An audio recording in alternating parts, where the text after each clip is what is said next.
देवीं सरस्वतीं व्यासं ततो जयमुदीरयेत्।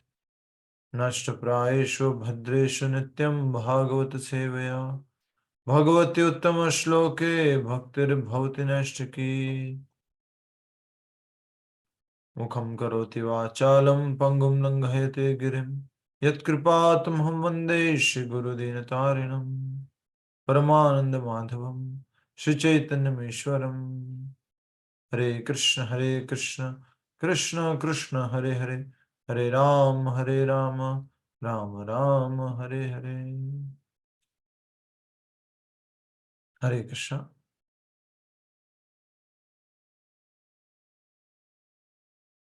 सभी भक्तों का स्वागत है आज के श्रीमद् भागवतम कथा रूप कार्यक्रम में। हम श्रीमद् भागवत के 21वें अध्याय को समझ रहे हैं और इस 21वें अध्याय में हमने देखा किस प्रकार से प्राचीन बरही को समझाने के लिए नारद मुनि ने पुरंजन की कथा सुनाई और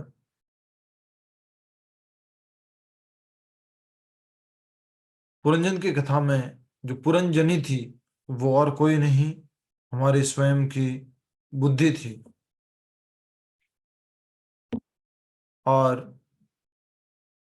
जो उस पुरंजनी के सिर के ऊपर जो सर्प दिखाई दे रहा था, पंच हुड वाला, वो था 5 प्राणवायु। और उसके साथ 10 जो सैनिक दिखाई दे रहे थे, बॉडीगार्ड्स दिखाई दे रहे थे, वो थे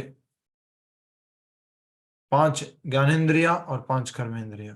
और 11वां जो मेन व्यक्ति था वो था मन। और इस बुद्धि ने कभी भी ये प्रश्न पूछने की कोशिश नहीं की इस पुरंजनी ने कि क्यों मैं इस 9 द्वार वाले शहर में आई हूं, मेरे इस जीवन का क्या लक्ष्य है। किसी भी प्रकार से ये प्रश्न पूछने का प्रयास नहीं किया। और अलग अलग प्रकार से ये जो आंख, कान, नाक, मुंह, प्रजनन द्वार, गुदा द्वार, ये सबको अलग अलग प्रकारों से वर्णन करके समझाया कि किस प्रकार हम इनकी हजारों हजारों लाखों लाखों पत्नियों के गुलाम हैं। इन इंद्रियों की पत्नियां कौन है? इच्छाएं, भोग इच्छाएं। तो हम हमेशा इनके गुलाम रहते हैं। तो आगे हम उससे आगे समझने का प्रयास करेंगे। ये काल कन्या क्या होती है, किस प्रकार से ये पुरंजन और पुरंजनी का विवाह हो चुका है, फिर उनके पुत्र भी हैं और आगे पुत्र हैं, ये हम समझने का आज प्रयास करेंगे। कल हमने कहां तक किया था? प्रभु जी 9 द्वारों तक का डिस्क्रिप्शन किया था। प्रभु जी वो ठगा गया इस तरह, रानी पत्नी उसी के कुछ वश पीते में तो हो गया, पुरंजन ठगा भी गया। पीता। यस, तो हमने कल यहां तक समझा था। आज शुरू होना है भौतिक कार्यों में बंद कर। सुंदरी तुम साक्षात भाग्य देवी लक्ष्मी। माता जी, कहाँ चल रहे हो अभी? जब उसकी रानी पत्नी कुछ पीती तो पुरंजन भी पीता, वो पैरा से। प्रभु जी भौतिक कार्यों जी भौतिक कार्यों में बंद करिए। हाँ। वाला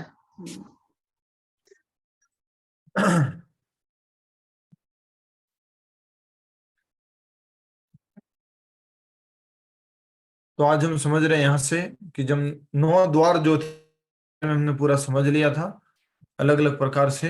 अंत में सार ये देखा था।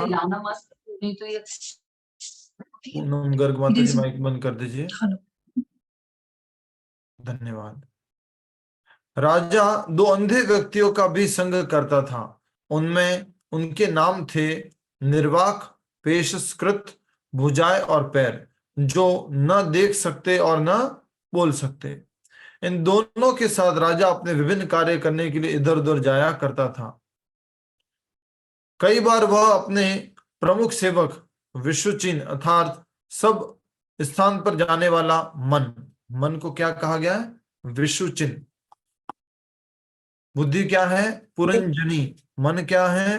विश्वचिन। ये जस्ट एल्गोरिकल एक्सप्लेनेशन है, अर्थात हमें समझना होगा कि हमारा मन को एक व्यक्ति बता दिया गया है, हमारी बुद्धि को एक व्यक्ति बता दिया गया है, इस प्रकार हमें समझना है। अगर मन एक व्यक्ति हुआ तो क्या है, बुद्धि अगर व्यक्ति हुआ तो क्या है, 10 इंद्रिया अगर व्यक्ति हुए तो क्या है, और इन इंद्रियों की जो असीमित इच्छा है वो अगर व्यक्ति है तो क्या है। इस प्रकार से यहां पर हमें समझना होगा। ठीक है। अपने प्रमुख सेवक विश्वचिन के साथ अपने एक गुप्त घर में जाया करता था और अपनी पत्नी एवं बच्चों के संग में वह कई बार भ्रम, कई बार संतुष्टि और कई बार वास्तविक सुख का अनुभव करता। क्रमशः रजो तमो रजो एवं सतोगुण के परिणाम। तो तमोगुण का परिणाम क्या होता है, लिखा हुआ देखो, तमोगुण का परिणाम क्या है, भ्रम। यहाँ पर दिखाया गया रजोगुण का परिणाम कई बार संतुष्टि। वास्तविक सुख। हाँ संतुष्टि। माता जी थोड़ा तो प्लीज। और सतोगुण का प्रभाव क्या दिखा दिया गया है, वास्तविक सुख अनुभव करता था। अब हम यहाँ से आगे बढ़ रहे हैं, ये थोड़ा सा समझाने के लिए है। धन संपत्ति मिल गई तो थोड़ी सी हमें संतुष्टि हो गई, थोड़ी सी हमें संतुष्टि, कई बार संतुष्टि, तो उसको इस प्रकार से वर्णन किया। भगवत गीता में हमने देखा था प्रभु जी आपका आवाज ब्रेक हो रहा है।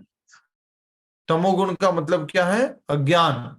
तमोगुण का मतलब क्या है, अंधकार। तमोगुण का मतलब क्या है, प्रमाद, आलस, निद्रा। सब लोगों को सही आवाज सुनाई दे रही है ना? हाँ जी प्रभु जी प्रभु जी। यस प्रभु। और रजोगुण का लक्षण होता है बहुत ज्यादा इच्छा है, काम, मुझे ये भी करना, मुझे ये भी करना, मुझे ये भी करना है। और उन लक्ष्यों को प्राप्त करने पर उसको थोड़ी सी क्या होती है, संतुष्टि। फिर आगे कहा गया है वास्तविक सुख, तो वो किस में मिल सकता है, थोड़ा बहुत भी सुख भौतिक जगत में अगर मिलता है तो वो सत्व गुण में। और वो क्या है, ज्ञान का सुख, ज्ञान का प्रकाश। सत्व गुण मतलब ज्ञान, सत्व गुण मतलब प्रकाश, ये जो भगवत गीता में समझे थे। अब आगे हम समझ रहे हैं भौतिक कार्यों में बंध कर जो मानसिक कल्पनाओं से उत्पन्न होते हैं। पुरंजन पूरी तरह से भौतिक बुद्धि के वश में हो गया और इस प्रकार वह ठगा गया। तो हम देसी भाषा में क्या कहेंगे, जो एक मूवी का डायलॉग आया था, कोई बता सकता है? पुरंजन पूरी तरह से ठगा गया। आदमी क्या बन गया, बोलो, मालूम है आप सबको? प्रभु जी दास बन गया एक तरह से। दास तो बन गया, थोड़ा जो तो ज्यादा एकदम शास्त्रिक भाषा हो गई। पुरंजन पुरंजनी का दास बन गया, मतलब क्या हो गया, जोरू का गुलाम बन गया। गुलाम। जोरू का गुलाम बन गया। का गुलाम। अब दिन भर काम करता, मेहनत करता, लेकिन जो उसकी जोरू है और उसके जो साथ में सैनिक हैं, वो उसका सारा का सारा दिमाग खराब करते रहते हैं।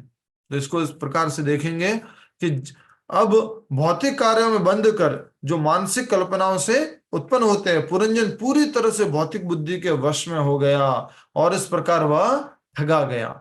हम भी भौतिक बुद्धि के वश में हो गए और हम भी ठगे जा रहे हैं। याद आ रहा है आपको, हमने 2-3 दिन पहले भी पढ़ा था इस बात को, याद आ रहा है? हम लोग ठगे जा रहे हैं। मिल क्या सकता है, भगवत प्रेम मिल सकता है इस शरीर के माध्यम से, भक्ति करके, नाम जप करके, कीर्तन करके, लेकिन हम किसको दे करके, किसको लेकर के, सोना चांदी धन संपत्ति गाड़ी को क्या समझ रहे हैं, आई थिंक यही तो नहीं है, अच्छा अच्छा ये ले लेते हैं, ये ले लेते हैं, और हम क्या हो रहे हैं, ठगे जा रहे हैं।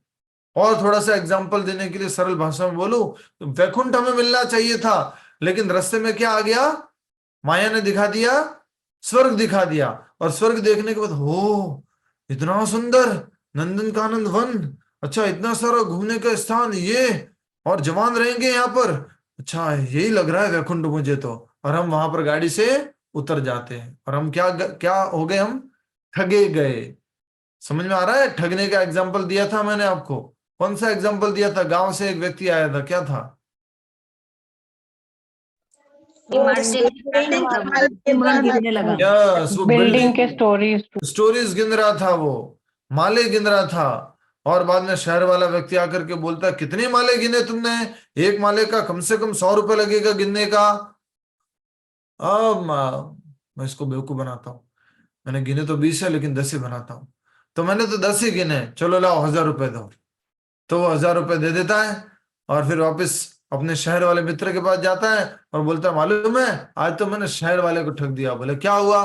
बोले मैंने गिने तो थे 20 माले और मैं 10 माले को पैसे दे के आ गया। और वो शहर वाला मित्र उसके सर पे हाथ पटकता है, भैया माले गिनने के कहाँ पैसे देने होते हैं, तुम ठग गए। वैसे हम सब लोग इस दुनिया में ठगे जा रहे हैं। समझ रहे हो ना इस बात को? हाथ ऐसे करो, ठगने का मतलब समझ रहे हो ना? ठगे गए, समझ रहे हो कि भाई पैसे तो दिए 10,000 रुपए में और 10,000 रुपए में क्या लेके आ गए? कुछ डुप्लीकेट चीज लेके आ गए, ठगे गए। कई बार ऐसा होता है। दिखाते तो ओरिजिनल सोना सोना है और जब देने की बारी आते हैं डुप्लीकेट लेकर के आ गए। तो यही प्रभु बात जी, यहाँ पर कही इसमें जा रही है। प्रोवर्ब है, आए थे हरि नाम को ओटन लगे कपास। यस, तो हम सब लोग भक्ति करने के लिए भक्ति में आते हैं, नाम जप करने के लिए आते हैं, लेकिन फिर हम अलग अलग कार्यों में व्यस्त हो जाते हैं, धन संपत्ति ये वो कुछ इकट्ठा करना। तो इसी बात को यहाँ पर कहा जा रहा है कि भौतिक कार्यों में बंद कर, ये हम सब की बात हो रही है। यहाँ पर शब्द लिख सकते हो, हम भौतिक कार्यों में बंद कर मानसिक कल्पनाओं से उत्पन्न होते हैं जो विचार, मानसिक कल्पनाएं। पुरंजन पूरी तरह से भौतिक बुद्धि के वश में हो गया और इस प्रकार वह ठगा गया। याद करो भगवत गीता का लेटर क्या कहता है? सबसे पहले नीचे क्या है? पदार्थ। पदार्थ के ऊपर क्या है बोलो? इंद्रियाण्यार प्राण्याहु इंद्रियभ्य परम मनः। हाँ, पदार्थ के ऊपर है इंद्रिया, इंद्रियों के ऊपर क्या है? मन, मन के ऊपर क्या है? बुद्धि, बुद्धि के ऊपर झूठा अहंकार और उसके ऊपर आत्मा। लेकिन अभी क्या हो गया है? हम ठगे गए हैं। हम जो है ये बुद्धि जो है, याद करो पूरी तरह से अच्छे से समझो इस बात को, ये बुद्धि जो है पूरी भौतिक हो चुकी है और हम भी बुद्धि के वश में क्या हो गए हैं? भौतिक। यस और नो? ठीक है, आगे देखो, नहीं समझ में आया तो पूछना लास्ट में, ठीक है। इतना ही नहीं, उसका पूरा जीवन अपनी पत्नी भौतिक बुद्धि की इच्छाएं पूरी करने में बीत गया। पूरा जीवन बीत गया किसकी इच्छा पूरी करने में? पत्नी की इच्छा पूरी करने में। यहां पर भी देखिए, डे टू डे लाइफ घर में भी देखिए, उसको फिर उससे कनेक्ट कीजिएगा। एक आदमी है दिन भर डायमंड मार्केट में काम करता है, मेहनत करता है, पैसा लाता है और घर पे पत्नी बोलती है ये लेके आओ, वो लेके आओ, यहाँ घुमा के लेके आओ, ये वाले कपड़े दिलाओ, ये तुम ज्वेलरी दिलाओ, ऐसे करो वैसे करो। और ऐसे करते करते उसका सारा जो भी धन होता है उसको एंजॉय कौन करती है? पत्नी करती है। वैसे आदमी पूरी तरह से, हम सब लोग हमारी पत्नी को सरेंडर्ड है। हमारी पत्नी कौन है बोलो? एग्जैक्ट सब बोलना है, वो है भौतिक बुद्धि। अभी हम भौतिक बुद्धि को समर्पित हैं। हमारी बुद्धि होनी कैसे चाहिए? आध्यात्मिक बुद्धि, आध्यात्मिक बुद्धि होनी चाहिए, लेकिन अभी हम भौतिक बुद्धि के अंडर में हैं। नेक्स्ट, जब उसकी रानी पत्नी कुछ पीती तो पुरंजन भी पीता, जब वह खाती तो वह भी उसके साथ खाता, जब रानी गाती तो पुरंजन भी गाता और जब वह रोती तो वह भी रोता। जब रानी हंसती तो पुरंजन भी हंसा और जब वह चलती तो वह उसके पीछे चला। समझ रहे कौन है ये? बुद्धि जहां जहां लेके जा रही है वो ये कर रहा है हमारी बुद्धि। जब रानी रुक जाती तो वह रुक जाता और जब वह बिस्तर पर लेटती तो वह भी उसके पास लेट जाता। जब रानी कुछ सुनती तो वह भी उसी को सुनता और जब वह कुछ देखती तो पुरंजन उसी को देखता। हम सब लोग वही देख रहे हैं, वही सुन रहे हैं, वही खा रहे हैं जो हमारी बुद्धि चाह रही है। यस और नो? और साधारण भाषा में हम उस बुद्धि की जगह क्या शब्द उपयोग करते हैं? यहाँ पर बुद्धि बुद्धि बुद्धि बोला जा रहा है। साधारण भाषा में हम क्या? मन मन मन मन मन मन उपयोग करते हैं। बुद्धि को नियंत्रण में कर रखा है मन ने। तो ये मन जो है बहुत ताकतवर है। देखिए आगे क्या होता है। जब रानी प्रसन्न होती तो पुरंजन भी प्रसन्न होता और जब वह शोक करती तो वह बेबस राजा की भी उसके शोक का भागी बन जाता।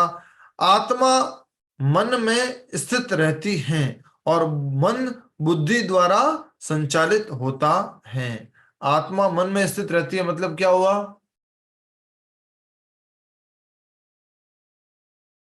बोलो। अभी हमारी आत्मा ने मन को ही आत्मा माना हुआ है। आत्मा यहाँ लिखा हुआ है कि आत्मा मन में स्थित रहती है। तो जनरली हमारा अगर देखा जाए कि हम आत्मा अभी क्या विचार कर रहे हैं या आत्मा अभी क्या प्लानिंग कर रही है, तो वो कैसे समझ सकते हैं? अभी मन को देख करके समझ सकते हैं। अभी हमने अपने आप को ये शरीर मान लिया है, ये मन मान लिया है, ये बुद्धि मान लिया है, इसलिए यहां पर कहा जा रहा है आत्मा मन में स्थित रहती है और मन बुद्धि द्वारा संचालित होता है। आपको घोड़ों का एग्जाम्पल याद है? 5 घोड़े रस्सिया, कौन बता सकता है? हाथ खड़ा करो। 5 घोड़े रस्सिया कौन बता सकता है? हाथ खड़ा करेंगे, कोई बोलेगा नहीं माइक ऑन करके। 5 घोड़े रस्सिया किसको याद है? मंजू मुरारका माता जी को याद है, पूरा अटेंटिवली क्लास सुन रहे हैं आजकल। बताएंगे माता जी? नहीं, क्या बात है, बहुत बढ़िया। यस, कौन बताएगा? हाथ खड़ा करो। माइक ऑन नहीं करना है, ऑन नहीं हाथ खड़ा करना है। यस,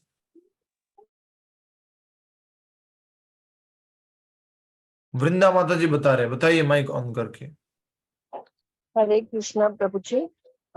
ये जो 5 घोड़े हैं, ये हमारी 5 कर्म इंद्रियां हैं, और ये जो रस्सियां हैं ये हमारी इंद्रियां हैं। क्या इस है? पर जो ये जो रस्सियां हैं ये हमारी इंद्रियां हैं। तो अभी तो बताया आपने 5 घोड़े इंद्रिया है, तो फिर ठीक है। और कौन बता रहा है? हाथ खड़ा करो। स्वाति जी बता रहे हैं? प्रभु जी मैं बताइए। बताऊं? 1 मिनट प्रभु जी बताइए। ये जो 5 घोड़े हैं रुको माता जी, ये मैंने हमारी बोला नहीं ना माता जी, रुको जरा, अच्छा मैं रुको। यस माता जी बताइए। 5 घोड़े हैं प्रभु जी, वो हमारी सेंसेस है 5। हाँ। रस्सी जो है वो हमारा मन है, माइंड। और सारथी जो है वो बुद्धि है हमारी, और जो मतलब बैठे हैं पीछे वो सोल, आत्मा। यस, वो सोल है, आत्मा है। तो इसको हम स्क्रीन पर डिस्प्ले भी करेंगे, अभी दिखा सकते हैं इसको स्क्रीन पे। देखिए, सबसे इंपॉर्टेंट बात है यहाँ पर, अभी ये जो 5 घोड़े हैं वो 5 ज्ञानेंद्रिया हैं। आंख, नाक, कान, जिह्वा और त्वचा। और इनकी कितनी इच्छा है? असीमित इच्छा है। इसलिए हर एक इंद्रिय अपना भोग चाहती है। आंखें कुछ देखना चाहती है, कान है कुछ सुनना चाहता है, और जीवा कुछ खाना चाहती है। सबकी असीमित इच्छा है। और ये पूरी की पूरी 5 इंद्रिया बंधी हुई है, एक एक को रस्सी डाल के बांधा हुआ है। और वो रस्सियां क्या है? मन है। लेकिन अभी ये हमारे घोड़े तो जो है वो कैसे है? बहुत पावरफुल है। और रस्सियां कैसी है? धागे के जैसी है। रस्सी मतलब कौन धागे जैसा है? बोलो। रस्सी मतलब कौन? मन मन मन। मन मन तो धागे कमजोर है जैसा प्रभु। है। और मन को जिसको रस्सी को ऐसे ऐसे करके इधर उधर कराएगा, जिसकी वजह से घोड़े इधर जाएंगे, सीधा जाएंगे, इधर जाएंगे, घोड़े कंट्रोल में होंगे। घोड़े आगे मत बढ़ो, रुको, ऐसे करके जो रोकेगा पकड़ करके उन रस्सी को, और वो कौन है? सारथी। और वो है बुद्धि। हाँ। और वो बुद्धि भी कैसी हो रखी है? एकदम हाथ अगरबत्ती, पैर मोमबत्ती। बुद्धि भी कैसी हो रखी है? एकदम पतली हो रखी है। और वो बुद्धि क्या थी? कलयुग वाली थी। थोड़ा हंसाने के लिए बोल रहा हूं। उसको बहुत ज्यादा इंटरेस्ट था अपना जीरो फिगर में, एकदम पतला पतला, कहीं पे डबल चिन्ह नहीं होना है, कमर मोटी नहीं होनी है। और उसके चक्कर में क्या हुआ कि वो बुद्धि कमजोर रह गई। अब जैसे ही वो घोड़े खींचते हैं, हाँ, थोड़ा बड़ा कर दीजिए, ये नहीं आएगा माता जी, कृष्णा और अर्जुन नहीं ले सकते इसमें। बंद कर दीजिए। दूसरा है, प्रॉपर एग्जाम्पल है, हटा दीजिए प्लीज, धन्यवाद। तो हम बात कर रहे थे कि जो घोड़े हैं वो बहुत ताकतवर है, और उसके ऊपर क्या है? मन है। पर मन कैसा हो रखा है? एकदम पतली रस्सी जैसा। और किसके अंडर में? अभी बुद्धि के अंडर में। बुद्धि भी कैसी है? एकदम कमजोर है। उसकी वजह से क्या हो रहा है? जैसे ही घोड़े भागते हैं तो ये रस्सियां पकड़ने वाले के हाथ से रस्सियां छूट जाती हैं। और ये मन किसके पीछे चला जाता है? उन घोड़ों के पीछे चला जाता है। इंद्रियों के पीछे। हाँ, इंद्रियों के पीछे मन ऐसे ऐसे घसीट रहा है उनके पीछे, मान लीजिए। और पीछे पीछे कौन घसीट रहा है? बुद्धि भी घसीट रही है।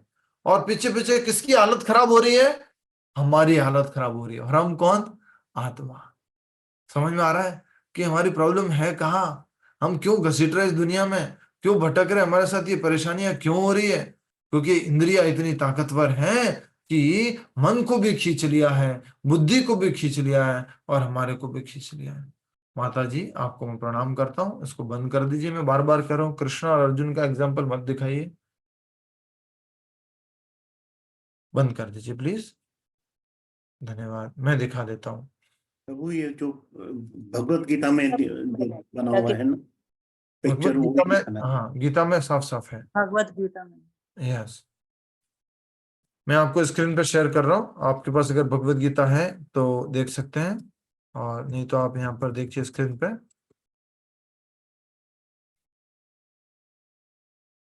हरे कृष्ण कृष्ण कृष्ण हरे हरे, हरे राम राम राम। ये रहा बेस्ट एग्जांपल आपके सामने। ज्वाइन करा दीजिए जो भक्त लोग वेटिंग में है।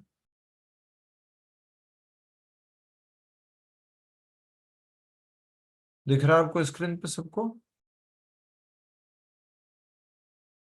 हाँ जी प्रभु जी।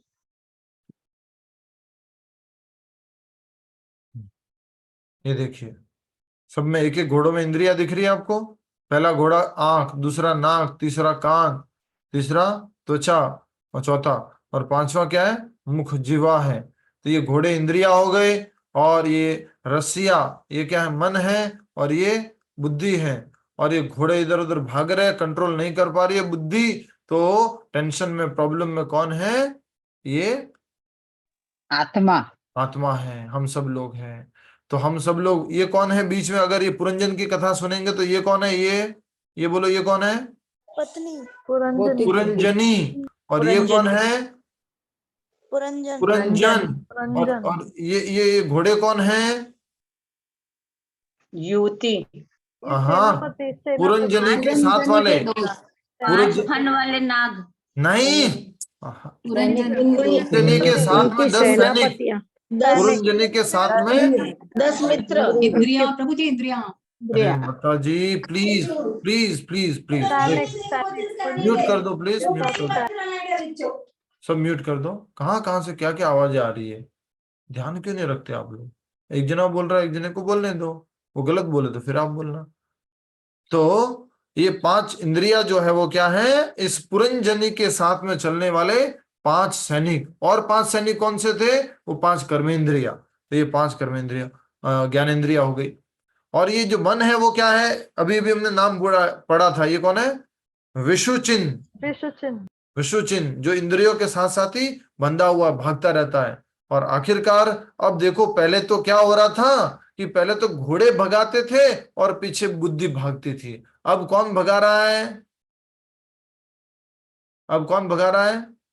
बुद्धि भगा रहे हैं। बुद्धि भगा रही है, क्योंकि बुद्धि क्या हो चुकी है? भौतिक हो चुकी है। और बुद्धि भगा रही है मन को, चल भोगों में। इंद्रियों को मन भगा रहा है, चलो भोगों में, चलो भोगों में, चलो भोगों में। और उसके पीछे पीछे कौन जा रहा है? पैसेंजर, आत्मा। तो बुद्धि जैसे जहां जहां जहां लेके जा रही है, वहां वहां वहां ये आत्मा जा रही है। हम सब लोगों की स्थिति भी ऐसी डरावनी है, ऐसे भयावही है। हर समय एंजाइटी में रहता है, कब क्या होगा मालूम नहीं। ऐसे ये जो है हम इंद्रियों के कारण ऐसे परेशान में है। समझ में आया ये वाला एग्जाम्पल? ये वाला एग्जाम्पल आपका प्रीचिंग के लिए है। आप खुद टीचर बन चुके भगवत गीता क्लासेस ले लेके, तो आप सबको ये एग्जाम्पल प्रीचिंग में उपयोग करना है। ठीक है, नेक्स्ट। जब रानी प्रसन्न होती तो पुरंजन भी प्रसन्न होता, और जब वह शोक करती तो वह बेबस राजा भी उसके शोक का भागी बन जाता। और आत्मा मन में स्थित रहती है और मन बुद्धि द्वारा संचालित होता है। इस प्रकार जीवात्मा उसी प्रकार बुद्धि का अनुगमन करता है जिस प्रकार राजा रानी का करता था। राजा कौन? आत्मा। रानी कौन? बुद्धि। केवल आध्यात्मिक बुद्धि से सहायता प्राप्त करने पर व्यक्ति इस बंधन से मुक्त हो सकता है। अब मान लीजिए इतने दिन राजा जो रानी के पीछे और बच्चों के पीछे और भोग में और इधर घूमना, ये वो चलता रहता है, और इस बीच में उसके दरवाजे पे एक नॉक नॉक होता है, नॉक नॉक नॉक नॉक, और बुद्धि को कौन मिलते हैं? प्रभु जी मिलते हैं। देखो बुद्धि, तुम बहुत भौतिक हो चुकी हो और तुम्हारी वजह से तुम्हारे पूरे परिवार का नाश हो रहा है। तुम ऐसा करो, तुम ये भगवद गीता पढ़ो, तुम जो है डेली माला किया करो। तुम्हारी बुद्धि को क्या बनाना है? आध्यात्मिक बनाना है। यही बात कही जा रही है कि केवल आध्यात्मिक बुद्धि से सहायता प्राप्त करने पर व्यक्ति इस बंधन से मुक्त हो सकता है। अंडरलाइन कर लो इसको प्लीज, वेरी इंपॉर्टेंट है। केवल आध्यात्मिक बुद्धि से सहायता प्राप्त करने पर व्यक्ति इस बंधन से मुक्त हो सकता है, और कोई तरीका नहीं है। हम सब लोग भी ऐसे ही थे पुरंजन के जैसे, यस और नो? अभी हम जैसे जैसे गीता पढ़ रहे हैं, भागवतम पढ़ रहे हैं, थोड़ी थोड़ी आध्यात्मिक बुद्धि आ रही है, तो हम इस पुरंजनी के चक्कर से थोड़ा मुक्त हो रहे हैं। यस और नो? कोई सोच रहे प्रभु जी हम तो ऑलरेडी फीमेल है। यस फीमेल है, लेकिन वो जो फीमेल पुरंजनी है ना, उससे शादी हो रखी है हम सबकी, और वो पुरंजनी जो है हमारे को भगाती रहती है, बुद्धि, भौतिक बुद्धि। एक दिन राजा पुरंजन ने अपना शक्तिशाली धनुष तथा असीमित बाणों से भरा तरकश आसक्ति और घृणा लिया और सोने का कवच अत्यधिक अभिमान पहनकर रथ पर शरीर में पर सवार हो गया। अपने 11 सेनापतियों, कौन कौन है? 10 इंद्रिया और मन के साथ पुरंजन पंचप्रस्थ नामक जंगल में गया। पंचप्रस्थ क्या है? देखो, पंचप्रस्थ अर्थात 5 इंद्रियों की 5 विषय वस्तु। तो ये पुरंजन कहाँ चला गया? आंखों के लिए देखने के लिए, कानों के लिए सुनने के लिए, अलग अलग स्थान में जा रहा है जो 5 इंद्रियों से संबंधित है। यहां पुरंजन का जंगल में जाना इंगित करता है किस प्रकार व्यक्ति तमोगुण के द्वारा बाध्य होकर पाप कर्मों में प्रवृत्त होता है। जैसे जैसे इंद्रियां भगाती है वैसे वैसे हम जाते रहते। अभी इंद्रियां नहीं भगा रही है, अभी कौन जा रहा है बोलो? ये थोड़ा सा डिफरेंट पर्सपेक्टिव है। कौन बताएगा? गीता तेजानी माँ। बुद्धि, बेकार की बुद्धि। क्योंकि क्या हो रखा है ना, अभी बुद्धि जो कि इंद्रियों को कंट्रोल, मन को कंट्रोल करती है, और मन जो इंद्रियों को कंट्रोल करती है, वो बुद्धि पूरी भौतिक हो चुकी है, और भौतिक बुद्धि से शादी करके पुरंजन की हालत भी ऐसी हो रखी है, तो पूरा पुरंजन भी भौतिक हो चुका है। तो हम आत्मा अभी कैसे हो चुके हैं? भौतिक हो चुके हैं पूरे। और अब हम जो है इंद्रियों को लेकर के, मन को लेकर के चलो चिल करेंगे, पार्टी करेंगे, ओके चलो दुबई, हांगकांग, हॉलैंड और ये बैंकॉक। क्या हो रहा है? ये बुद्धि पूरी भौतिक हो चुकी है। तो पूरा का पूरा आप समझ लेना, आपका कोई दोस्त हो, आपका कोई रिलेटिव हो जो आपकी बात नहीं सुन रहा है, माला नहीं कर रहा है, गीता नहीं पढ़ रहा है, वो कौन सा है? पक्का पुरंजन। क्या बोलोगे आज के बाद? पक्का पुरंजन। हम सब लोग भी पक्के पुरंजन थे, लेकिन धीरे धीरे धीरे धीरे धीरे धीरे धीरे धीरे धीरे धीरे थोड़े कच्चे पुरंजन हो रहे हैं, और आखिरकार कृष्ण भगवान को भी पुरंजन बोला जाता है। तो कृष्ण कैसे पुरंजन है? परम पुरंजन है। तो हम धीरे धीरे धीरे धीरे धीरे पुरंजनी के चक्कर से मुक्त हो रहे हैं। कई बार खाली लड़कों को बोला जाता है, देख लड़की बड़की के चक्कर में मत पड़ना, तू कॉलेज तो जा रहा है, फंस जाएगा, तेरी पढ़ाई बढ़ाई रुक जाएगी, और तू कहीं प्यार व्यार के चक्कर में मत पड़ना। अरे भाई, लड़का या लड़की, इस भौतिक जगत में सभी लोग कॉलेज में हैं, और हम सबको कौन मिल गई है? पुरंजनी, और हम उसके चक्कर में भटक रहे इधर से उधर। पढ़ाई छोड़ दी है, भक्ति छोड़ दी है, नाम जब छोड़ दिया है, और ये पुरंजनी जहां घुमाती है, जहां वो अपने वैसे बाल बाल घुमा घुमा के लहा लेके जाती है, जहां जहां से वो स्माइल पास करती है, वहां वहां से हम चलते रहते हैं। हमारी ऐसी हालत हो रखी है। तो राजा पुरंजन जो है इस प्रकार से पाप कार्यों में, जो कि इंद्रिय भोग के कार्य थे, वहां पर प्रवृत्त हो गया। पुरंजन के रथ में तेज गति से दौड़ने वाले 5 घोड़े जूते थे। ज्ञान प्राप्त करने वाली 5 इंद्रियां, जो अभी अभी हमने बात की, जो बिना कोई प्रगति किए जीवन पर्यंत दौड़ती रहती है। हरि बोल, हरि बोल। क्या डिस्क्रिप्शन है, सोचो। जिंदगी भर देखा इन आंखों ने, पर क्या देखा? कुछ प्रोग्रेस हुई उससे देखने से? हाँ?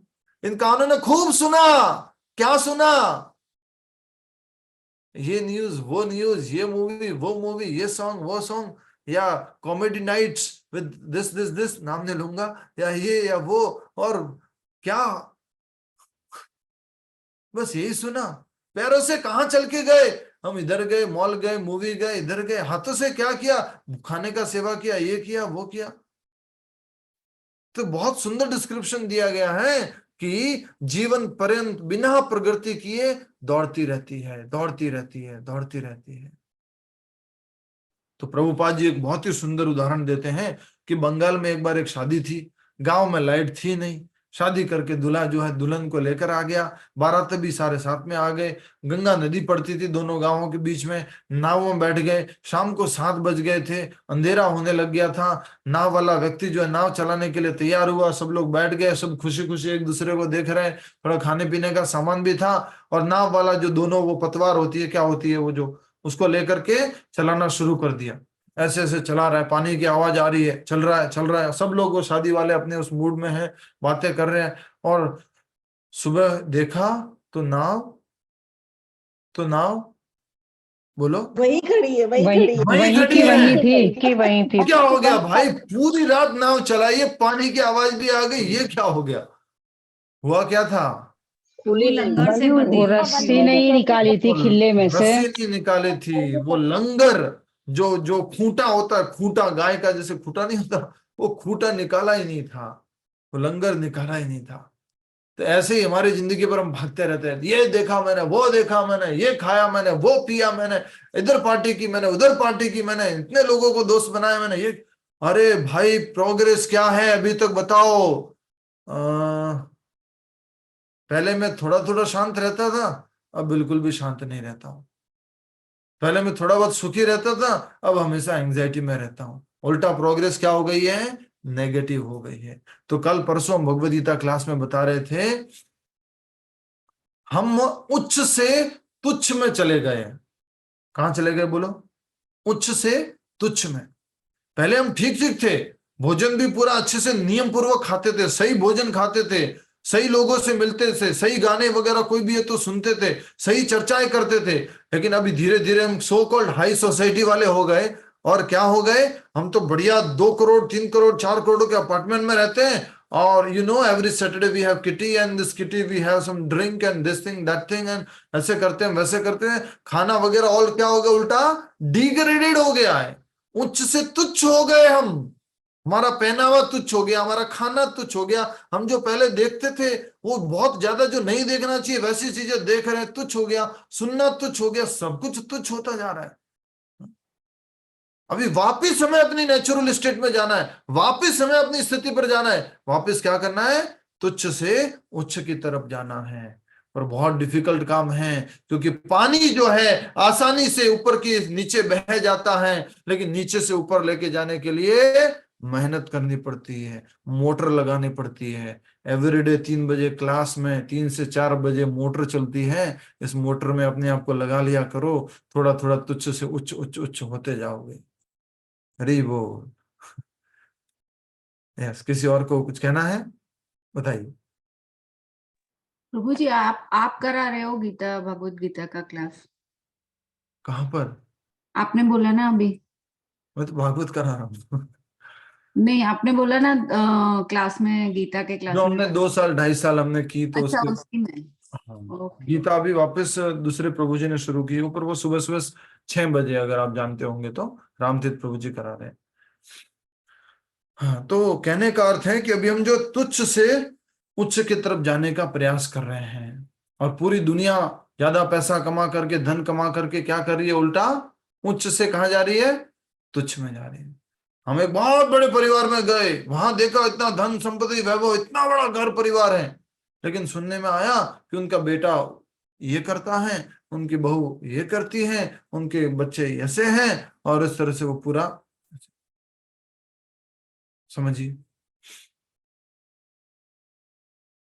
हम सब लोगों को ध्यान रखना है कि हम इस बहू, इस पत्नी पुरंजनी के पीछे भागना बंद करे। और पुरंजनी कौन है? ये भौतिक बुद्धि। इसको क्या बनाना है? आध्यात्मिक बुद्धि, कृष्ण भावनामृत की संगति में। यस प्रभा माता जी, क्या कहना चाह रहे हैं? जी बस मैं ये कहती हूँ पुरंजनी को अपने अकॉर्डिंग बनाना है, ना कि पुरंजनी के अकॉर्डिंग हमें बनना है। अभी तो सब लोग एकदम बाय डिफॉल्ट पुरंजनी दास है। Hey Puranjani, how can I serve you? अभी तो हम ऐसे हैं 24 आवर्स। नेक्स्ट, बहुत प्रभु जी सुंदर कौन लाइन से लिखी है, पेज पे मतलब। है? हाँ प्रभु माता जी जी, कौन हाँ से पेज पे है? पेज नंबर बताइए। 113 यस 113। 118 प्रभु जी। हाँ, वो किताबें हैं, दोनों में अलग अलग हैं। जिन्होंने जिसको बताया बताने दो, ठीक है। पुरंजन की कथा सुन रहे हैं, और अगला जो हमारा पैराग्राफ है वो पुरंजन के रथ में तेज गति, यहां से। तो बहुत सुंदर लाइन लिखी है ये वाली कि जीवन पर्यंत हम दौड़ते रहते हैं, दौड़ते रहते हैं, दौड़ते रहते हैं, लेकिन गंतव्य स्थान तक हम पहुंच नहीं पाते। और इसलिए यहां पर कहा जा रहा है कि पुरंजन के रथ में तेज गति से दौड़ने वाले 5 घोड़े जुते थे। ज्ञान प्राप्त करने वाली 5 इंद्रियां जो बिना कोई प्रगति किए जीवन पर्यंत दौड़ती रहती है। उस रथ की धुरी से 2 पहिए जुड़े थे, धर्मपरायण जीवन तथा पाप परायण जीवन, जो हमारे गंतव्य स्थान तक पहुंचाने में हमारी सहायता करते हैं। 2 पहिए, एक पहिया कौन सा है बोलो? धर्मपरायण, और एक क्या है? पाप परायण। रथ पर 3 ध्वजा फहरा रही थी, प्रकृति के 3 गुण। एक प्रकृति के 3 गुण, एक लगाम थी, और लगाम कौन है?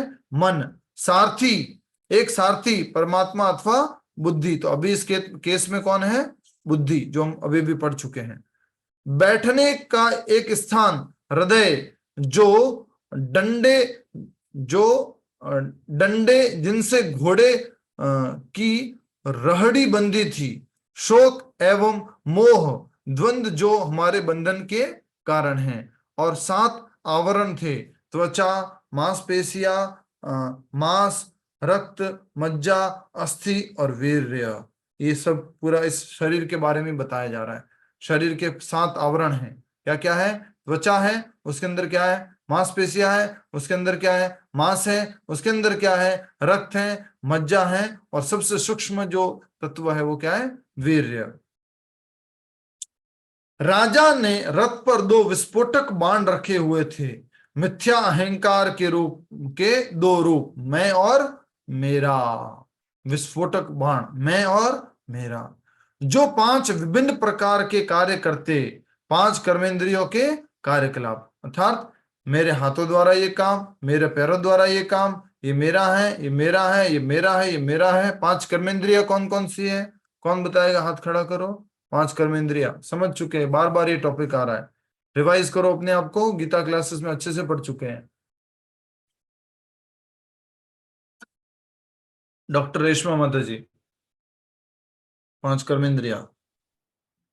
प्रभु जी हाथ, 2 हाथ, पैर, और जो क्या कहते हैं प्रभु जी उसको हिंदी में? इंग्लिश में बोल दीजिए। जनन इंद्रिया। रिप्रोडक्टिव ऑर्गन्स प्रभु जी। तो हाथ, पैर, मल द्वार, मल इंद्रिय और जनन इंद्रिय, 4 हो गए। और क्या हो गया? वाणी, मुख, वाणी, मुख, ये क्या हो गए? ये कर्मेंद्रिया हो गई। तो कहा जा रहा है कि जो 5 विभिन्न प्रकार के कार्य करते हैं, कौन? मैं और मेरा नामक ये बाण, कर्मेंद्रियों के कार्यकलाप। उसके सामने 5 बाधाएं थी, शरीर में घूमने वाली 5 प्रकार की वायु, और वह सोने की सजावटों से सुसज्जित था। कौन? रथ। यह इंगित करता है कि पुरंजन रजोगुण से अत्यधिक प्रभावित था। रजोगुण से अत्यधिक प्रभावित है पुरंजन, हम लोग, हमारे जीवन। और सोने से कैसे सुसज्जित होता है बताओ थोड़ा सा? सोने से कैसे सुसज्जित होता है? अभी 2-3 दिन पहले हमारे ड्राइवर की शादी हुई है, अभी तक उसके हाथ में सोने का कुछ भी नहीं था। अभी सोने की घड़ी आ गई है, सोने की अंगूठी आ गई। तो समझ रहे हैं हम इस शरीर को, इस रथ को क्या करते हैं? सोने से सजा देते अलग अलग प्रकार से।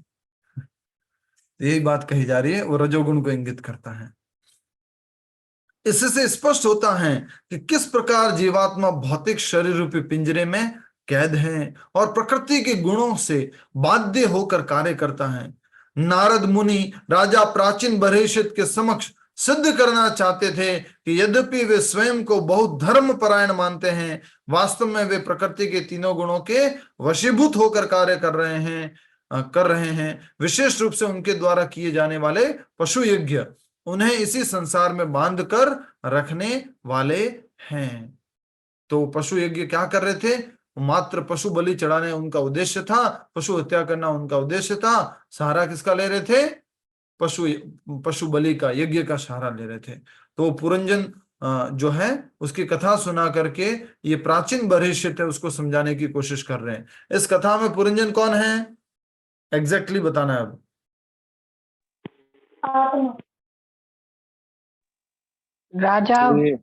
राजा प्राचीन बरहिषित।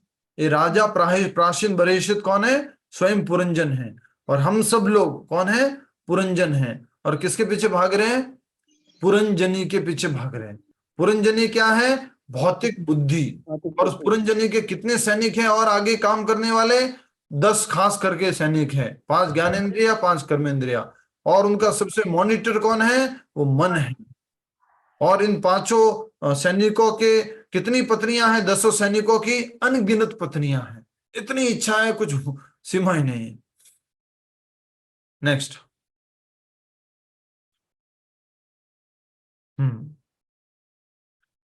सामान्यतया राजा पुरंजन एक क्षण के लिए भी अपनी रानी से अलग नहीं होता था, परंतु जब उसके मन में शिकार पर जाने की तीव्र इच्छा हुई तो रानी की परवाह किए बिना वह अकेला ही वन में निकल गया। अर्थात पुरंजन अन्य स्त्रियों के शिकार में निकला था।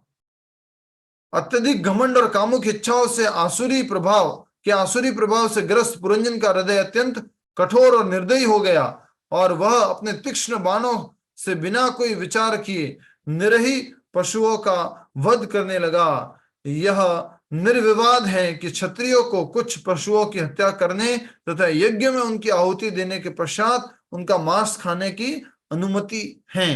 पूर्व जन्म की, पुराने समय की बात की जा रही है। क्षत्रियों को पशु बलि या पशु हत्या अलाउड थी और मांस खाने का अनुमति थी, परंतु इस नियम का वास्तविक उद्देश्य रजो एवं तमोगुणी मूर्ख लोगों द्वारा किए जाने वाली अनियंत्रित हिंसा पर अंकुश लगाना है। अंकुश कैसे लगेगा बोलो, कौन बताएगा? अनियंत्रित हिंसा पे अंकुश लगेगा अगर उनको ये कह दिया कि तुम जो है मांसाहार कर सकते हो। बताओ प्रभु जी, ये स्लेटर हाउस वगैरह जो खुल रहे हैं अनियंत्रित रूप से, मांस खाने वाले जो खोल रहे हैं, उन पर लगाम लग जाएगी, उन पर रोक लग जाएगी। वो लोग नहीं खोलेंगे ना फिर, जब उनको ये इस तरह से अलाउ कर दिया जाएगा। नहीं, यज्ञ में पशु बलि देने से आप बोले हैं लेकिन जस्ट उल्टा बोल दिए हैं। सही बोले हैं बिल्कुल। हमारे केस में क्या हुआ कि मान लीजिए कोई व्यक्ति घर मांस खा रहा है, मांस काट रहा है, मांस बेच रहा है, तो गवर्नमेंट ने क्या किया? घर पे कोई नहीं करेगा, बैन लगा दिया और एक दुकान खुलवा दी। वो किसके लिए खुलवाई? जिससे कि वो अनियंत्रित रूप से हत्या ना हो, मांस का वितरण ना हो, इसलिए एक जगह दुकान खुलवा दी नियंत्रित करने के लिए। समझ में आ रहा है आपको? पहले घर में दारू बनती थी, बन रही है, दारू बन रही है, और गवर्नमेंट ने क्या किया? सारे दारू के जो बनते हैं अपने घर में इधर उधर, उसको बंद कर दो, एक जगह खोल देते हैं हम, गवर्नमेंट परमिटेड, यहां से आप लेके जाओ। तो वही बात यहां पर समझाई जा रही है कि यह निर्विवाद है कि क्षत्रियों को कुछ पशुओं की हत्या करने तथा यज्ञ में उनकी आहुति देने के पश्चात उनका मांस खाने की अनुमति है, परंतु इस नियम का वास्तविक उद्देश्य रजो एवं तमोगुणी मूर्ख लोगों द्वारा किए जाने वाली अनियंत्रित पशु हिंसा या हिंसा पर अंकुश लगाना है। जब दयालु स्वभाव के लोगों ने देखा कि किस प्रकार राजा पुरंजन अकारण पशुओं को पीड़ा दे रहा है, तो उनका हृदय विदीर्ण हो उठा। अंततः अनेक खरगोश, सुअर, भैंस, काले हिरण, शाही एवं अन्य पशुओं का वध करने के बाद पुरंजन थक गया। भूख प्यास से व्याकुल उसे अपने महल लौट जाने का उसने अपने महल लौट जाने का निश्चय किया। अब देखिए, जब किसी व्यक्ति का विवेक जागृत होता है तो वह अपने पापों को स्पष्ट देखता है और उस समय उसकी सद्बुद्धि लौट आती है। तो इस प्रकार से ये पुरंजन जो है अलग अलग प्रकार के भोगों में लग गया था और पशु हत्या में लग गया था। अब वो जो पूरी तरह से भूख प्यास से थक गया है, व्याकुल हो गया है, वापस अपने घर लौट रहा है। अर्थात कहां पर लौट रहा है, बोलो? भगवान के घर। के पास। नहीं प्रभु जी, बुद्धि के पास। ठीक हो रही है प्रभु जी थोड़ी। आध्यात्मिक बुद्धि में। या उसे उसकी realize हो रहा है कि उसकी बुद्धि मैं थोड़ी सी पाप क्या हो कर्म रही कर है, रहा हूँ। आध्यात्मिक हो रही है, सद्बुद्धि आ रही है, लौट आ रहा है। घर लौटकर पुरंजन ने स्नान किया, भरपेट भोजन किया और फिर सोने चला गया। पाप में जीवन से थक जाने के बाद व्यक्ति को उनसे अवकाश लेना चाहिए। तत्पश्चात उसे एक अधिकृत गुरु के आश्रय में शास्त्रों का श्रवण करके स्वयं को शुद्ध करना चाहिए। नींद से उठकर राजा ने स्वच्छ वस्त्र पहने और आभूषणों तथा मालाओं से स्वयं को सजाया और शरीर पर चंदन का लेप किया। यह धर्म तथा आत्मज्ञान द्वारा स्वयं को आभूषित करने के समान है। हम भी नींद से जाग गए हैं। कितने लोग नींद से जाग गए हैं? हरि बोल। कितने लोग जाग गए हैं? हम सब लोग जो गीता क्लास में आ गए हैं, ये भागवत क्लास में आ गए, वो नींद से जाग गए हैं। और क्या कर रहे हैं? अपने आप को आभूषित कर रहे हैं, अपने आप को ज्वेलरी पहना रहे। उठते ही नींद से उठकर अपने आप को क्या कर रहे हैं? आभूषित कर रहे हैं। कैसे कर रहे हैं? देखो, वस्त्र पहने, आभूषण और मालाओं से स्वयं को सुसज्जित किया। तो हमारा आभूषण क्या है? हमने तुरंत, ओह ये क्या कहाँ लग गया था भाई, तो माला का है, ओके, जप माला, तिलक, ये जो है वो बताया गया है। तो हम सब लोग भी सोए हुए थे आज तक, ना तो जपमाला थी ना कुछ था। अब हम रियल आभूषण पहनने लग गए हैं। पूरी तरह तरोताजा होकर पुरंजन अपनी रानी को खोजने लगा, अपनी मूल चेतना अथवा कृष्ण भावना। अब कौन सी रानी को ढूंढ रहा है? बोलो। अपनी मूल आध्यात्मिक बुद्धि प्रभु जी। आध्यात्मिक बुद्धि को, कृष्णंजनी को, कृष्णंजनी को ढूंढ रहा है। कहाँ चली गई थी तू? देख, हाँ, तू नहीं थी तो मैं जो है इस पुरंजनी के चक्कर में फंस गया, और पुरंजनी ने तो मुझे पूरा बेहाल कर दिया, ठग लिया, लुटा लिया है। नेक्स्ट, परंतु भोजन तथा शयन के पश्चात उच्च चेतना में स्थित होने की अपेक्षा राजा पुरंजन पुनः कामदेव द्वारा मोहित हो गया।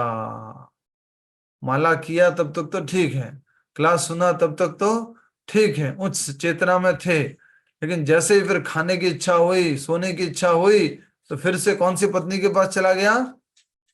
बोलो। पुरंजनी के पास चला गया।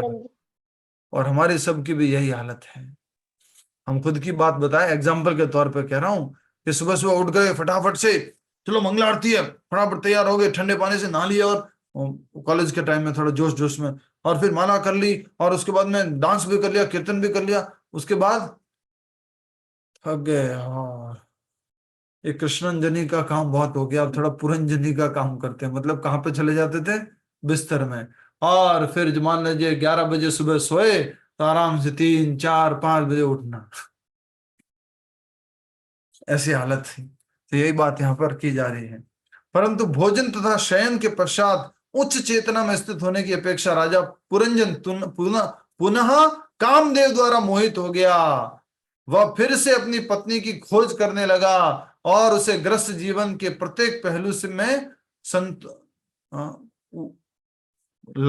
जो उसे ग्रस्त जीवन के प्रत्येक पहलू में संतुष्ट रखती थी। कई बार दीक्षित भक्त प्रसाद के नाम पर अत्यधिक भोजन कर लेते हैं और फिर कामदेव द्वारा विमोहित होकर गिर जाते हैं। ये भी पूरा प्रैक्टिकल पॉइंट है। अधिक खाएंगे तो अधिक कामुक इच्छाएं आएगी, बहुत इंपॉर्टेंट है। इंद्रिया क्या होगी? खाएंगे तो कौन मजबूत होगा? बोलो। भोजन किसको मिल रहा है ज्यादा? इंद्रिया को। इंद्रियों को। इंद्रिया बहुत खतरनाक है। ये कहा जा रहा है कि कामदेव द्वारा विमोहित होकर गिर जाते हैं।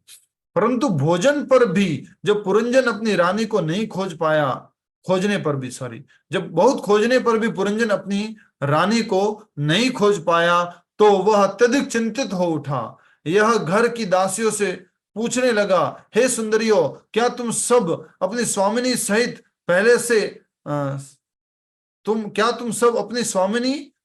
पहले के समान प्रसन्न तो हो?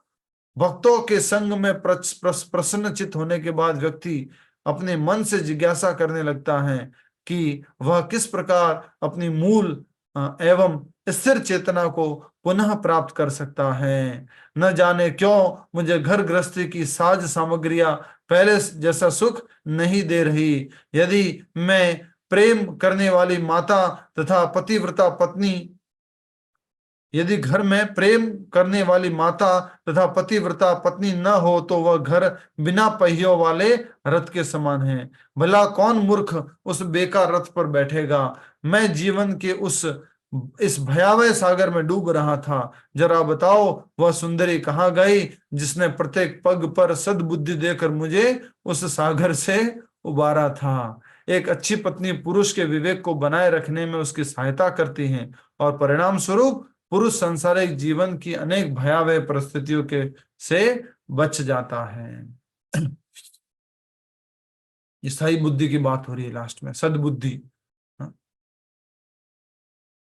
तो जब कृष्ण नाम में रस लग जाता है, जब भागवत में रस लग जाता है, जब कीर्तन में रस लग जाता है, जब भगवान को भोग अर्पण करने में रस लग जाता है, जब विग्रह सेवा में रस लग जाता है, तो धीरे धीरे फिर किसमें मन नहीं लगता बोलो।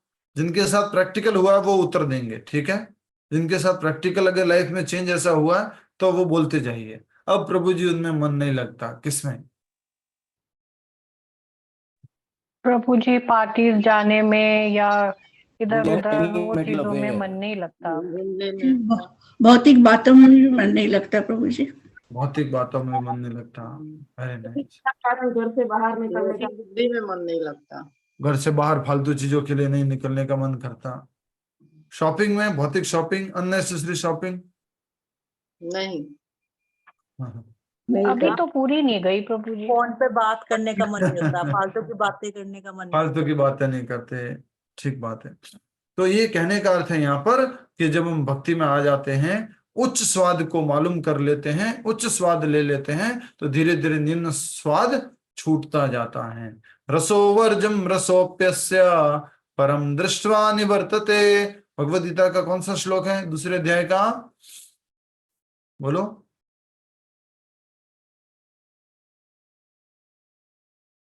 बोलो। रसोवर्जम रसोप्यस्य परम दृष्ट्वा निवर्तते। 2 पॉइंट।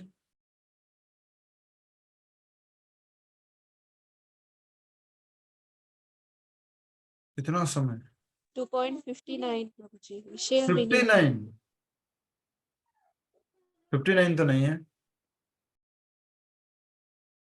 यस 59 ही है प्रभु। 59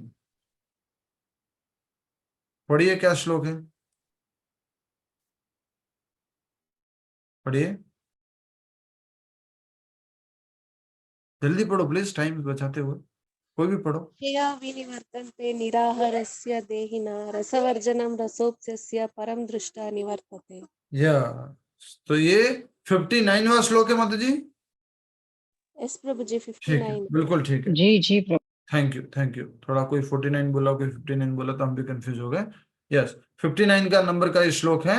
विषया विनिवर्तन्ते निराहारस्य देहिनम रसोवर्जम रसोप्यस्य परम दृष्ट्वा निवर्तते। जब परम रस मिल जाएगा, परम दृष्टि में मन लग जाएगा, तो जो भौतिक टेस्ट है, जो विषयों का जो टेस्ट है, वो धीरे धीरे कम होता जाएगा। तो यहाँ पर यही बात कही जा रही है कि हम सब लोग जो हैं पुरंजन की कथा से समझ रहे हैं कि अब वो जो है पुरंजन, अब वो सुंदरिया, वो इच्छाएं, भौतिक चीजें अब वो उसको आकर्षित नहीं कर रही है। दासियों ने उत्तर दिया, हे प्रजापालक, उस ओर देखिए, आपकी पत्नी भूमि पर लेटी हुई है। कौन है ये? कौन है? कौन लेटी है? पुरंजनी है प्रभु जी। पुरंजनी। और हम नहीं जानती कि उनकी इस दशा का कारण क्या है। जब पुरंजन ने देखा कि रानी एक साध्वी की भांति भूमि पर लेटी हुई तो उसका मन दुखी हो गया। उसे पश्चाताप होने लगा कि शिकार जैसे पाप कार्य करने के लिए उसने अपनी अच्छी बुद्धि की उपेक्षा की। बताओ अब कौन सी बुद्धि है ये जो भूमि पर लेटी थी, अब वो कौन सी है? अब बोलो। अब आध्यात्मिक बुद्धि है। लेटी हुई जो पड़ी हुई है वो कौन है? आध्यात्मिक बुद्धि है। जब पुरंजन ने देखा कि रानी एक साध्वी की भांति भूमि पर लेटी हुई तो उसका मन दुखी हो गया। उसे पश्चाताप होने लगा कि शिकार जैसे पाप कार्य करने के लिए उसने अपनी अच्छी बुद्धि की उपेक्षा की। अत्यंत खिन्न अवस्था में उसने मधुर शब्दों द्वारा अपनी पत्नी को शांत करने का भरसक प्रयत्न किए। अक्सर उपक्षित स्त्री क्रोधित हो जाती हैं, परंतु आश्चर्यजनक रूप में रानी जरा भी क्रोधित नहीं थी। चाटुकारी में पटु राजा भी अपने उद्देश्य में अडिग रहा और धीरे धीरे अपनी पत्नी को समझाने लगा। सबसे पहले उसने उसके पैर छुए और फिर उसका प्रगाढ़ आलिंगन किया। अंततः उसने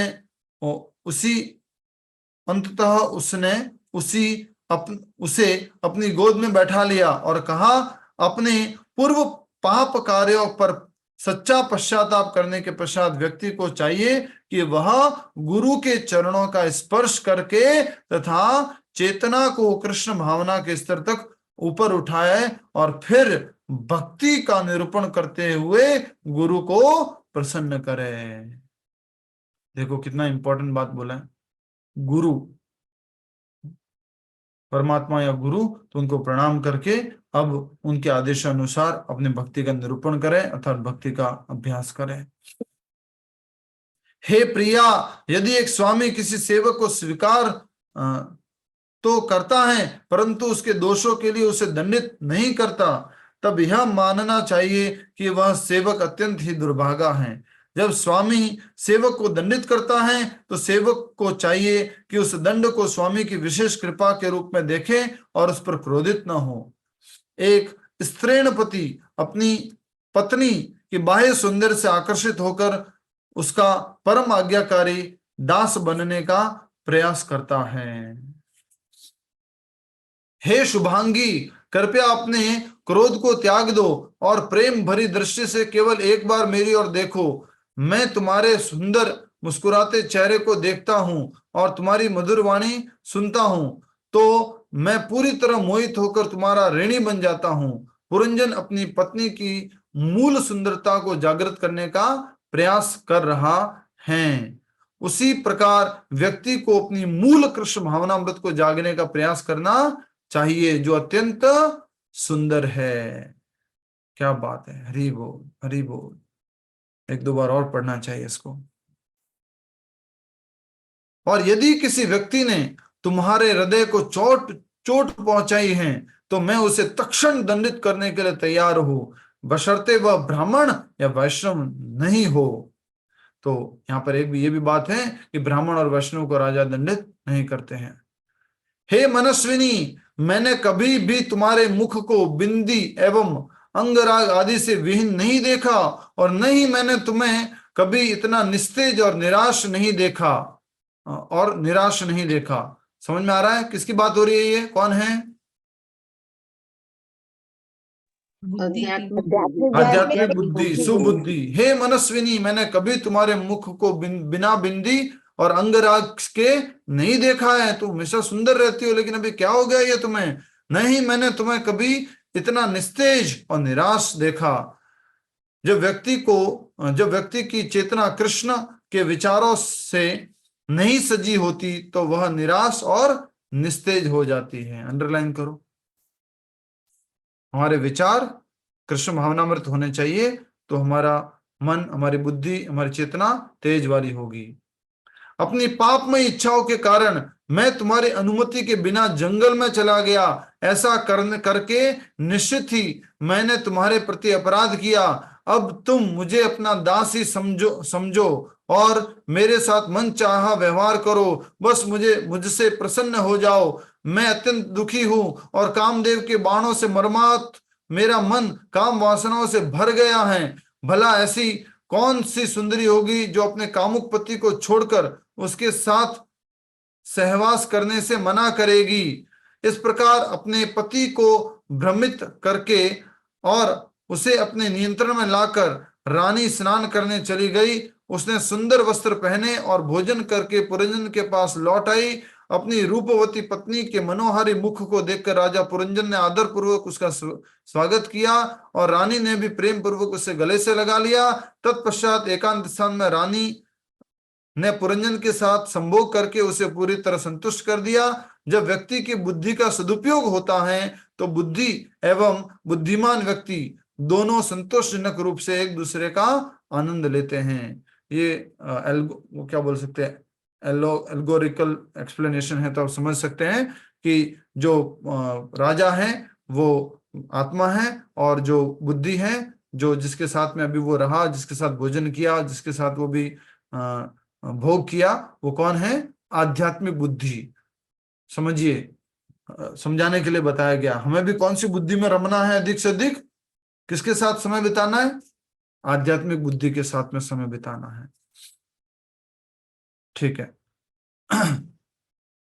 अपनी कमनीय पत्नी से विमोहित होकर पुरंजन की बुद्धि नष्ट हो गई और वह भूल गया कि किस प्रकार एक एक दिन करके उसका संपूर्ण जीवन व्यर्थ ही बीता जा रहा है। जंगल में शिकार खेलने के पश्चात जो पाप भरे जीवन का सूचक है, राजा पुरंजन धर्मपरायण ग्रस्त जीवन बिताने के लिए अपने घर लौटा। परंतु यदि ग्रस्त जीवन में व्यक्ति मैथुन से अत्यधिक आसक्त हो जाता है तो वह सांसारिक जीवन की गहराइयों में गिरता चला जाता है। एक न एक दिन पुरंजन जो जंगल में गया था ढूंढने के लिए, वहां से वापस लौट आया है और अपनी जो पत्नी, वास्तविक पत्नी है, जो साध्वी के रूप में लेटी हुई थी, उसको मनाने की कोशिश कर रहा है। उसने मना लिया है, उसके साथ भोजन किया, उसके साथ समय बिताया, उसके साथ भोग किया। अब वो याद कर रहा है कि किस प्रकार से मैं वो पुरंजनी के चक्कर में फंस गया था और वो जो भौतिक बुद्धि थी उसके चक्कर में फंस गया था और मैं अपने संसार की इस गहराइयों में चला गया। तो यहाँ पर प्रभुपाद जी ग्रह मेधी का भी उदाहरण दे रहे हैं। जो मात्र इंद्रिय भोग में अपना समय निकालते रहते हैं वो ग्रह मेधी कहलाते हैं और संसार की इन गहराइयों में और डूबते जाते हैं। अत्यधिक मोहग्रस्त होने के कारण पुरंजन सदैव अपनी पत्नी की भुजाओं में लेटा रहा। अपनी पत्नी को ही अपने जीवन का सर्वस्व मानकर उसने आत्म साक्षात्कार की पूरी तरह उपेक्षा कर दी। स्त्री को प्रमादा भी कहा जाता है। इसके दो अर्थ हैं, प्राणों का संचार करने वाली अथवा पागल करने वाली। वाह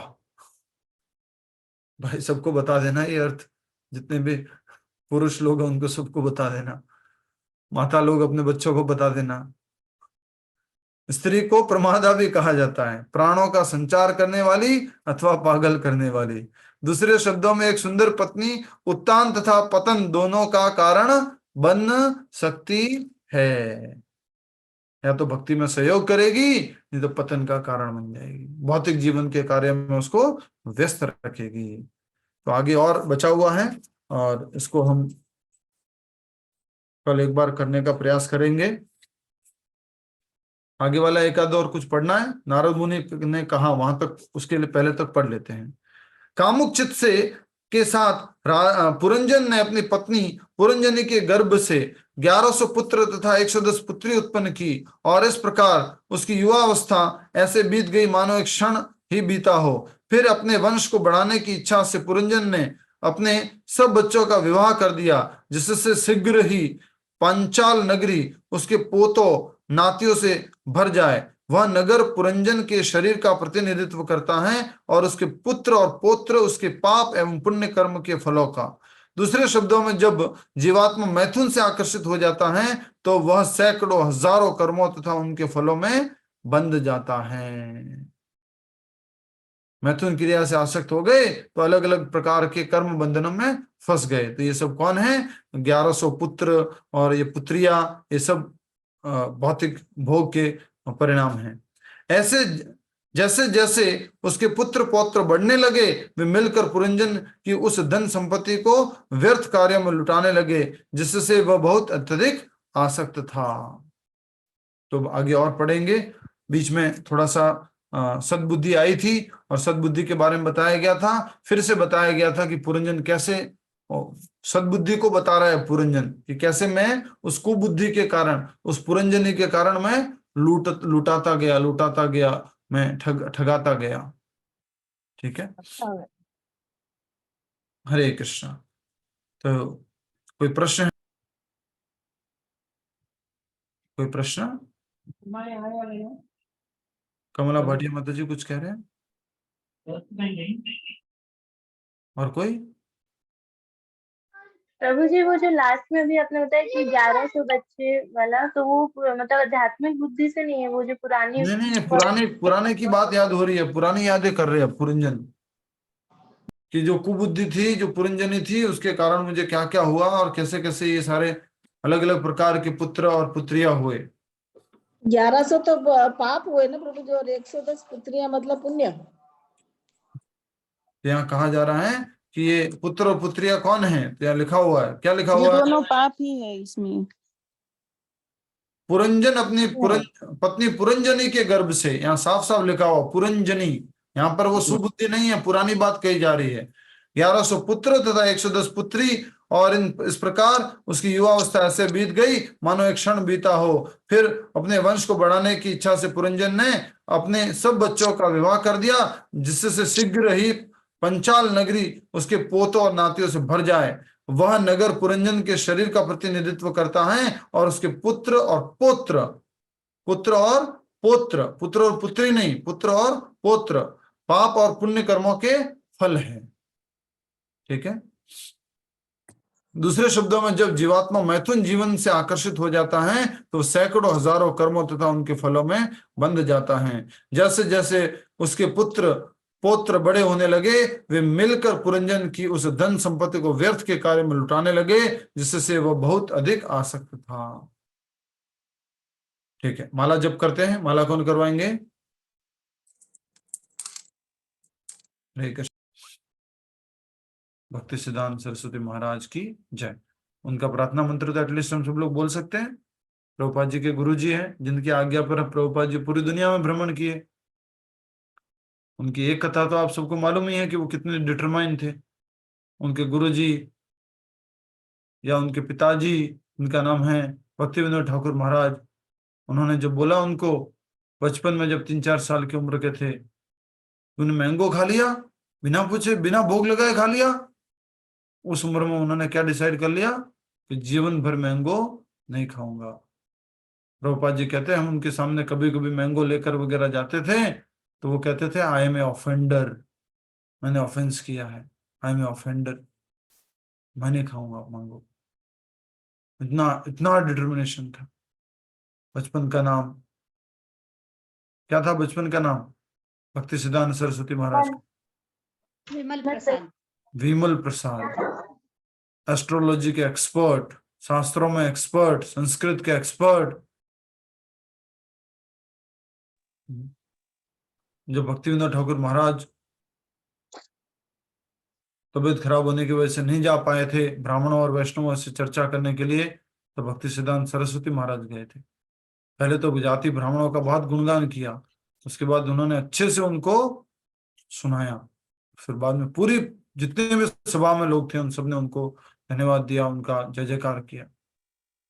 बचपन में ही उनको, क्योंकि उनके पिताजी जगन्नाथपुरी के मजिस्ट्रेट थे, तो जो जगन्नाथ भगवान का रथ निकलता था तो बीच में रास्ते में उनका घर आता था।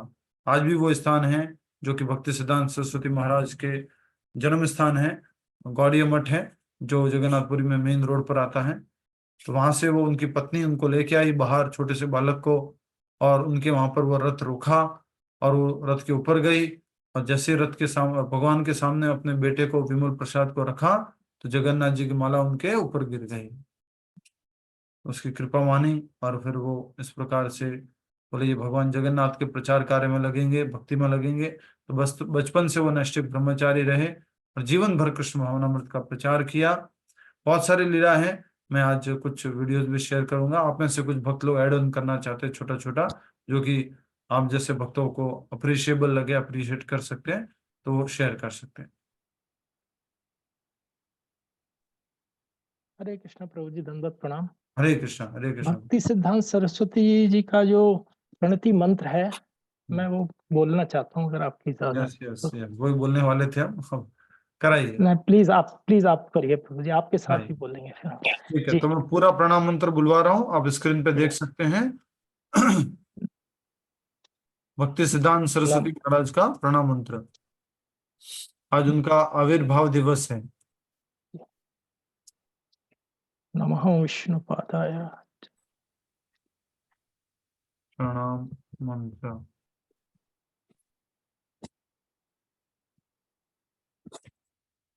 हरे कृष्णा यस, स्क्रीन पे दिखा रहा हूँ, आप लोग जानते ही होंगे और दर्शन भी किए हैं आपने फोटो में। आज भी मैंने सुबह सुबह फोटो भेजा था। भक्ति सिद्धांत सरस्वती ठाकुर महाराज की जय। इंग्लिश में क्यों बदल गया वापस? माइक बंद कर दीजिए किसी का ऑन है तो।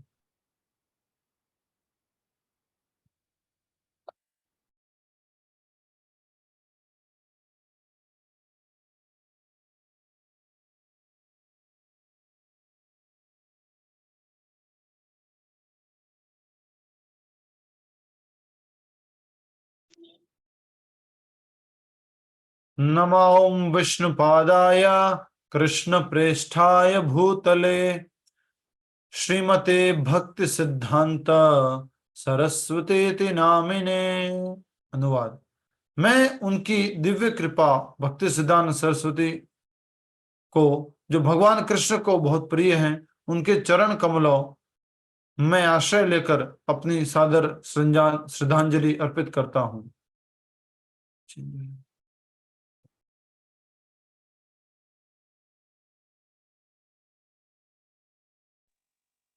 श्रीवर्ष भान्वी देवी दयिताय कृपाब्धे कृष्ण संबंध विज्ञानदायिने प्रभवे नमः। ये इंग्लिश से हिंदी में अनुवाद किया, इसलिए थोड़ा सा गड़बड़ है।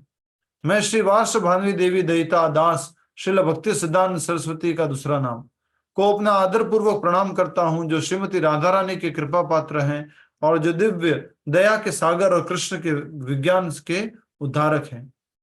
माधुर्योज्वल प्रेमाढ्य श्री रूपानुग भक्तिदा श्री गौर करुणा शक्ति विग्रहाय नमोस्तुते। मैं आपको श्री चैतन्य की दया की मूर्ति ऊर्जा को, जो राधा और कृष्ण के दाम्पत्य प्रेम से समृद्ध भक्ति सेवा प्रदान करती हैं, श्रील रूप गोस्वामी के रहस्य उद्घाटन की पंक्ति में आदर पूर्वक प्रणाम करता हूँ।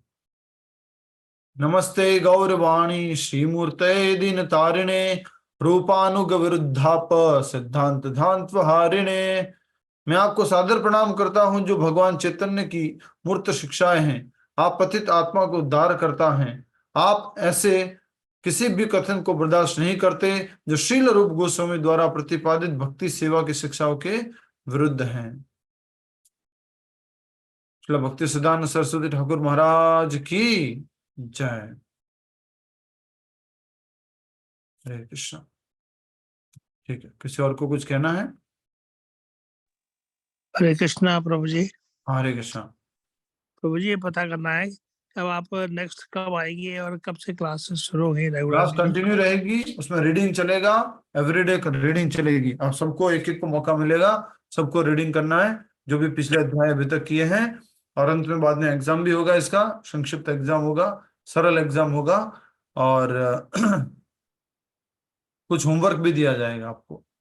बाकी क्लासेस मेरे साथ में हम पढ़ना शुरू कर सकते हैं 21 या 22 तारीख से। कल क्लास हो सकती है जगन्नाथपुरी से। कल अगर हमारा समय अनुकूल रहा तो अवश्य करेंगे कल, एटलीस्ट टाइम सेम टाइम पे 3 बजे ही। थैंक यू प्रभु जी। धन्यवाद। हरे कृष्णा प्रभु जी, दंडवत प्रणाम। हरे कृष्ण माता प्रणाम। हरे कृष्णा प्रभु जी, थैंक यू प्रभु जी। प्रभु जी नील माधव भी जाएंगे। जी।